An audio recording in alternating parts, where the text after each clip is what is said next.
Pay close attention. What you're about to see is Bible prophecy being fulfilled.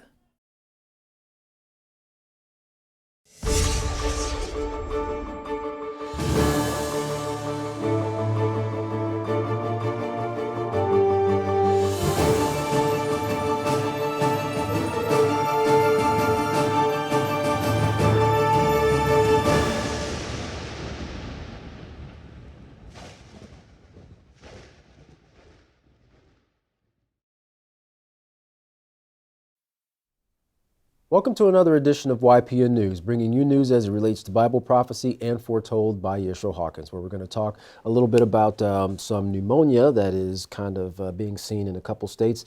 Kind of the worry is if it's going to be the same thing of what they're seeing taking place in China. We're also going to talk a little bit about the push for climate change, greener energy, greener resources. They've got the COP28 summit that's just beginning, and also a little talk about the New World Order. Now, this is not the first time that we've heard this phrase being used. It's been used many, many times before. But what the masses are wondering is, what will this New World Order bring about, and who will actually be in charge?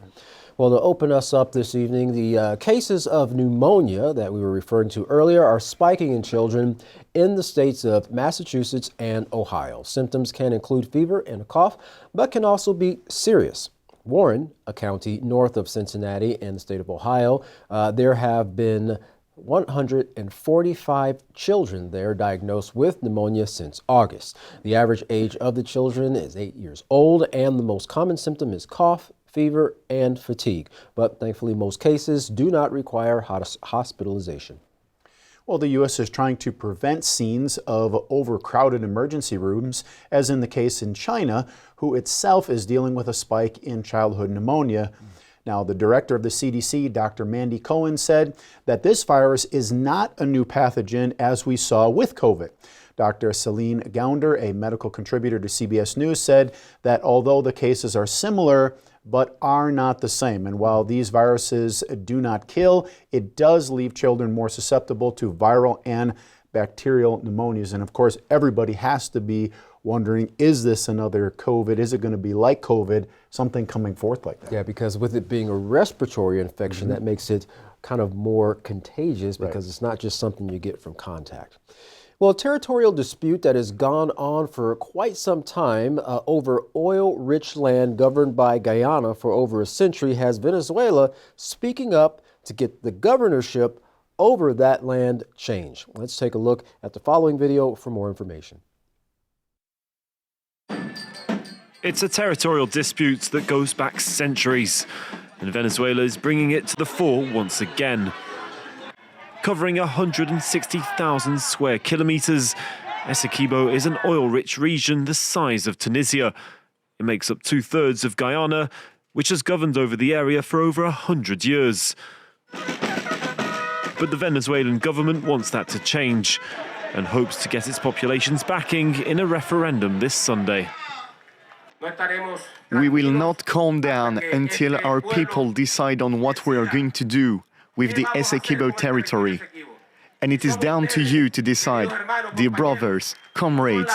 It is not the bullets, it is the vote. The current agreement was penned in 1899 when Guyana was under British rule.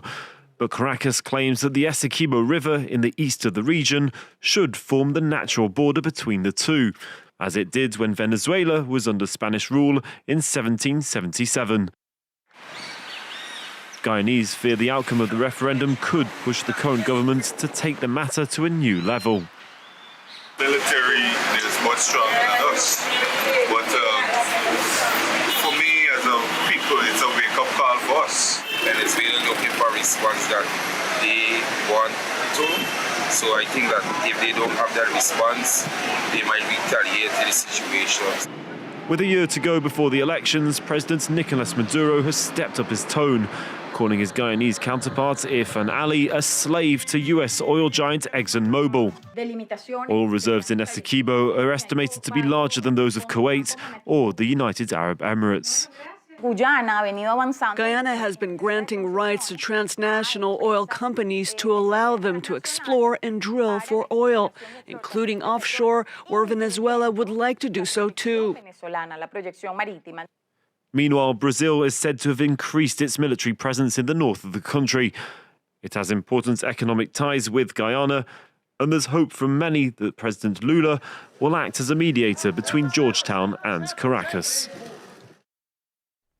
Boy, there's always, we see among many nations that push for oil because that's kind of the driver of the market and what countries are able or not able to do. It produces a lot of money, and lots of people have lost their lives as a result of it.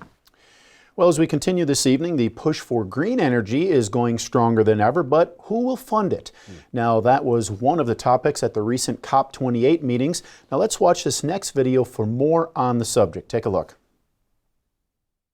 Now let's tackle the biggest issue at the COP28, climate financing. The most pressing concern: who will pay for the green pivot? How do you fund the transition to green energy? The developing world needs money, more financial support and more resources to make the shift. But the developed world is not bringing the funds to the table. They make promises and they break them. Today is just day 2, as you know, and we already have a new proposal. Something called the debt for nature swaps. What does that mean? It's basically a financial agreement where a country's national debt is forgiven in exchange for protecting the environment. And who is backing this idea? The world's top multilateral development banks like the World Bank, the European Investment Bank and the Asian Development Bank. Reports say they're preparing to launch a task force. And what will this force do? Scale up the debt for nature swaps. Reports say the plans are yet to be firmed up. We'll have to wait till Monday to hear the specifics, but serious discussions are happening. So how will this debt swap work? Let me explain. Say you're a country in debt. You took a loan from a multilateral lender, but you're unable to pay. You decide to avail this debt swap. Here is how it will work. Your lender will bring in a buyer. It could be another country or an environmental organization. They will buy up your debt, but at a discount. So your debt is not all forgiven, but the overall loan burden will reduce. After the transaction is completed, your old bonds will be replaced with new ones. And these new bonds will be different. They will have new terms and conditions, hard commitments on protecting the environment, like the conservation of barrier reefs, rainforests, or other precious habitats. So like any honest debtor, you'll have to fulfill the new terms, pour more money into environmental projects and meet the new loan requirements. So if you're not investing in climate change, your new lenders will make you do it. They'll force you to do it. But is this even viable? The supporters of this strategy say this swap is a powerful tool. It gives debt relief while fighting climate change. That's their argument. But would countries with fragile economies, like Sri Lanka, for instance, agree to this, with their limited foreign exchange reserves and their dependence on bailouts? Put yourself in their shoes. If you are in financial distress, where will you spend your money? Towards your survival or fighting climate change? The debt swap is a novel idea. Some countries have tried it as well, like Ecuador and Belize. But these deals have had a limited impact, and the International Monetary Fund, or the IMF, agrees. Consider what they said last year. A swap cannot restore solvency to a debtor country unless it involves a sufficiently large share of a country's debt and substantial relief. So far, no swap has come close to achieving this. And that's an indictment.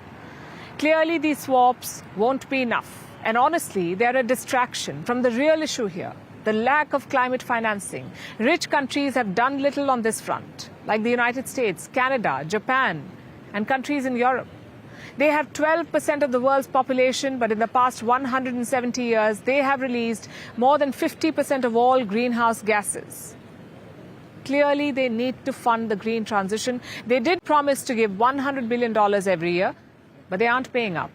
Let me show you an estimate from 2020. Instead of $100 billion, they spent about $24 billion, not even 25% of the promised sum. How will they fill this gap? They're offering debt swaps, planning to fight climate change with more loans. The developing world should not fall for this trap. They must unite and compel rich countries to put their money where their mouth is. Yeah, not quite sure how that debt swap will work out in the long run, but you know, some people at least they do have their minds on trying to create a greener, more sustainable environment. But as we know, it's not always what's coming forth from what they call fossil fuels that's creating this problem. It's actually a much bigger problem that starts with mankind. Well, in this next video, you'll see that Pope Francis's aide had to actually read a speech because of a lung infection. Let's hear what he had to say and what the Pope had to say to those who were in attendance. Questa è la corte del nostro re e lo stile con cui sono chiamati affollano le nostre strade, le incontriamo ogni giorno. Cari fratelli e sorelle, buona domenica.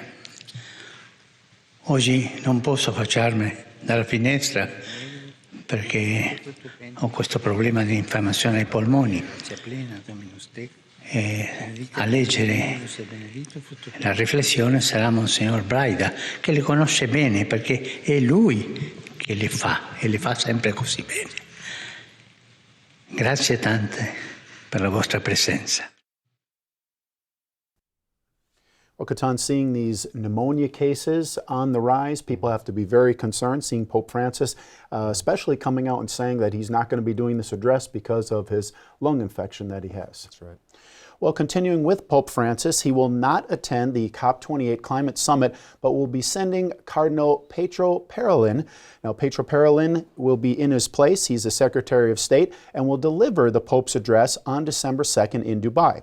Now, the Pope's desire was to relaunch the 2015 Paris Agreement at this climate summit. Now, the UN Secretary General Antonio Guterres shared this mission in his opening remarks of COP28, saying, quote, "We have the roadmap to limit the rise in global temperature to 1.5 degrees Celsius and avoid the worst of the climate chaos," end quote. Interesting.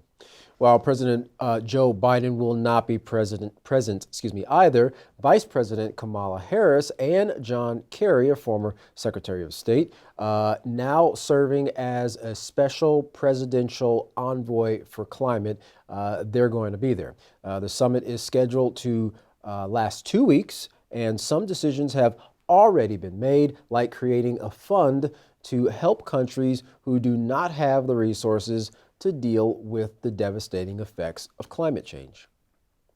Well, the temporary ceasefire with Hamas has ended and Israel has resumed its bombing campaign of Gaza once again.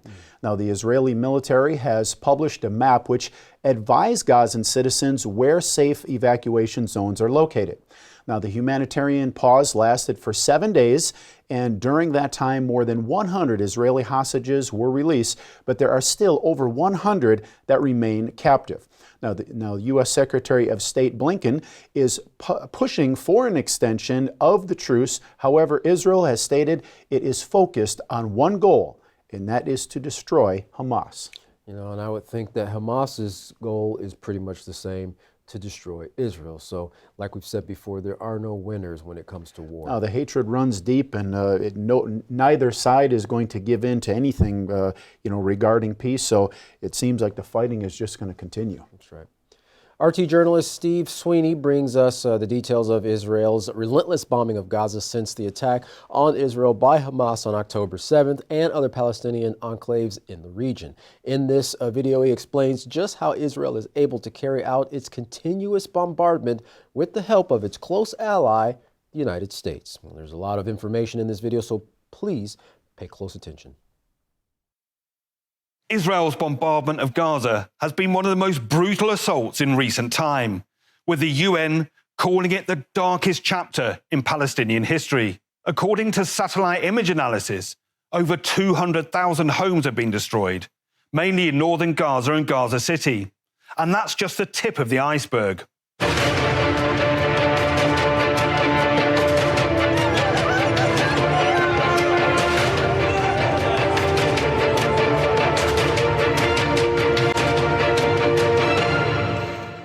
More than 25,000 tons of explosives have been dropped on the besieged enclave since October the 7th. That's according to the Euromed Human Rights Monitor. To put this into perspective, it's the equivalent of 2 nuclear bombs. Little boy, The bomb the US dropped on the Japanese city of Hiroshima at the end of World War II yielded 15,000 tons of explosives, wiping out everything within a 1-mile radius. Of course, the only country to have used atomic weapons is the United States, which has a long history of bombing other countries. According to a report compiled using US government statistics, Washington has dropped over 330,000 bombs and missiles since 2001. Over the past 20 years, as documented in the table below, US and Allied air forces have dropped more than 337,000 bombs and missiles on other countries, an average of 46 strikes a day. Data from the US Air Force's Central Command show that the coalition dropped 15,000 bombs in Afghanistan in 2018 and 2019, which means that Israel has dropped more bombs on the Gaza Strip in a month than the US dropped on Afghanistan in 2 years. And according to UN data, between 2016 and 2020, there were almost 4,000 civilian casualties from airstrikes, 1,598 of them children, which makes it less deadly than Israel's Gaza offensive, which the UN says has seen more than 5,300 Palestinian children killed. Speaking of Washington's wars, I was in Iraq earlier this year, 20 years after the US-led invasion. The country has yet to recover from the bombing and destruction that took place there. We are here in Baghdad, which 20 years ago was in flames as the US and Britain unleashed its shock and awe bombing campaign.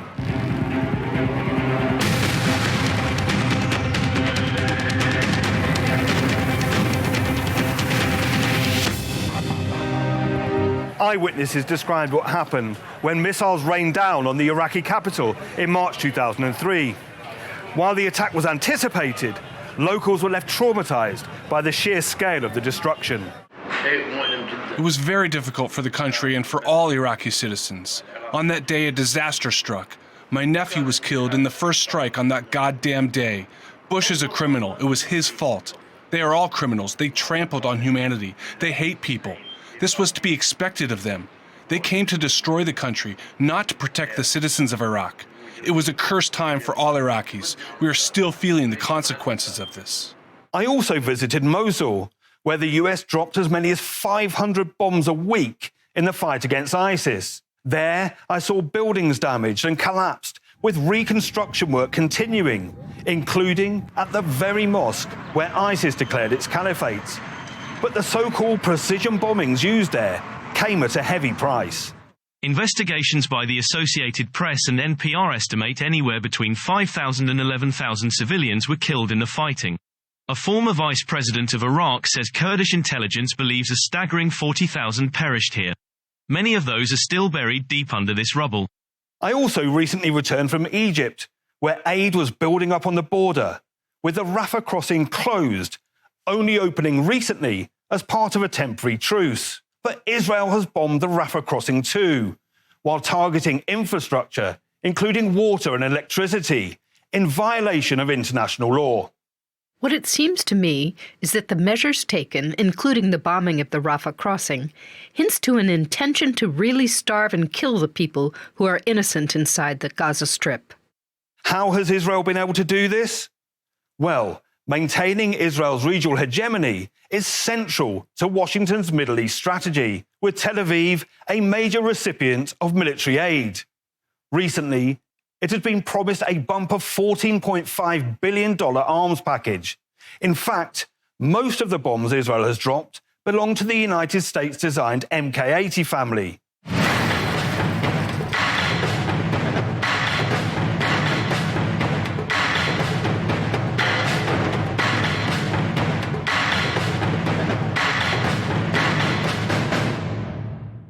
Israel insists it can target the Palestinian militant organization Hamas accurately while minimizing civilian casualties. The war is progressing according to the objectives. Hamas is suffering severe blows. More than 10,000 munitions were dropped on Gaza City. Thousands of targets were hit. Thousands of sites were destroyed. Thousands of terrorists were eliminated. But these claims run counter to reality, with nearly 15,000 killed and 1.7 million of Gaza's 2.3 million population said to be internally displaced. The humanitarian pause may have brought some temporary relief, but with Tel Aviv promising that bombing will continue after it comes to an end, the Palestinian death toll will continue to rise while Israel carries out potential war crimes with impunity, as it is armed to the teeth by the United States.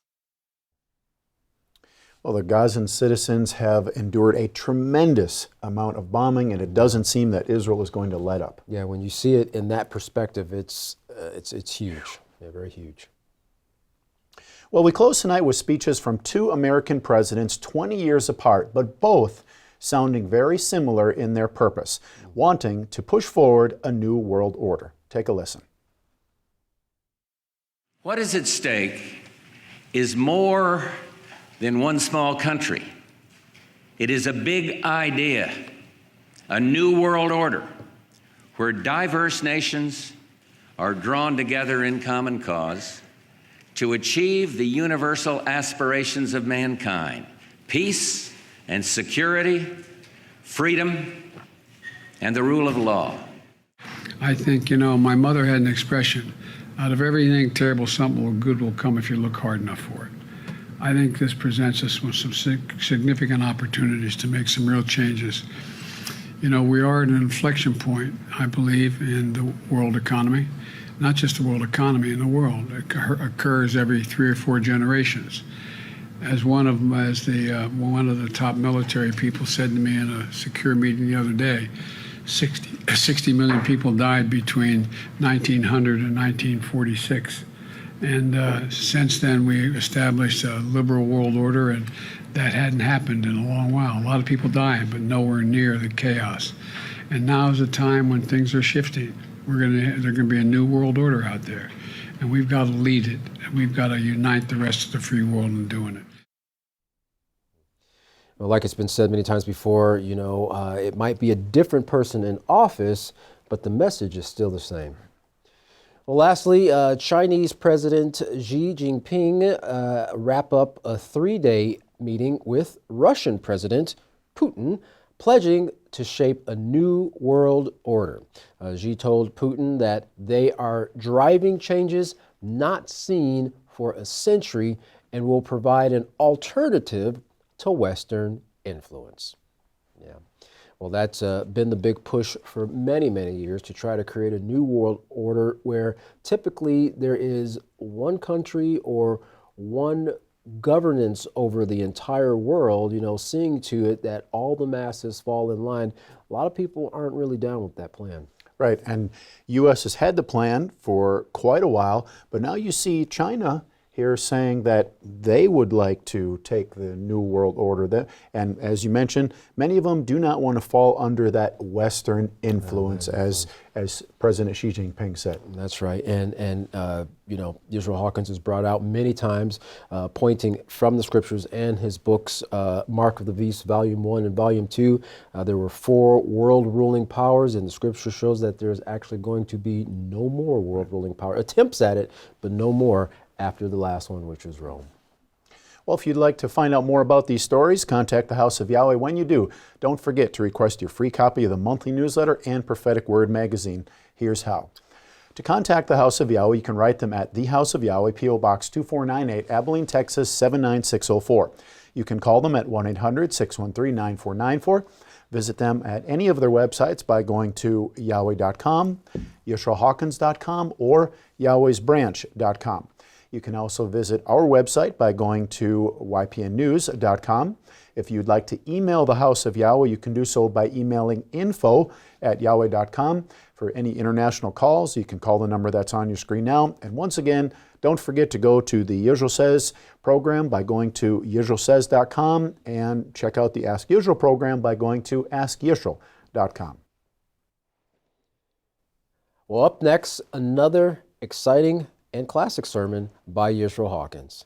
For all of us at YPN News, I'm Katan Alexander. And I'm Jeffrey Heimerman. Thank you for watching.